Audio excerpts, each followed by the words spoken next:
Nereti tiešām vecākam šķiet, ka atnāks mums bērns uz bērnu dārzu, un tad, kad viņš sāks runāt, viņš man visu pastāstīs.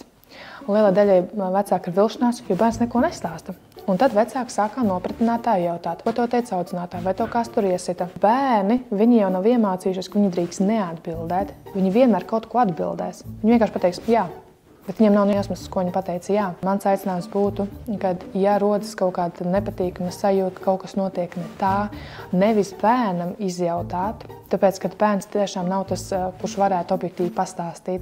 Ir tīpaši tāds 2-gadnieks, kuram ir daži vārdiņi, vai 3-gadnieks, kuram tikko valoda ir izveidojusies, viņš jau nesaprot īstenībā daudz, ko viņš stāsta. Viņam ir vārdi, bet viņš jau nesaprot to jēgu tik daudz. Vispirms tiešām vērsties pie audzinātājas, bez bērna klātbūtnes, pastāstīt par savām bažām. Ja ir sajūta, ka audzinātāja varbūt neiedeva to uzticību, to sajūtu vai to atbildi, ko gribējās, tad vērsties pie vadības un šo situāciju risināt. Un ja vēlies, lai bērns jūtas droši bērndārzā, lai tu esi pārliecināta, ka viņš tur jutīsies labi, iesaku noklausīties manu nodarbību, kā uzsākt bērndārza gaitas. Meklē informāciju zem mana profila vai mājaslapā www.mīlētizglītot.lv.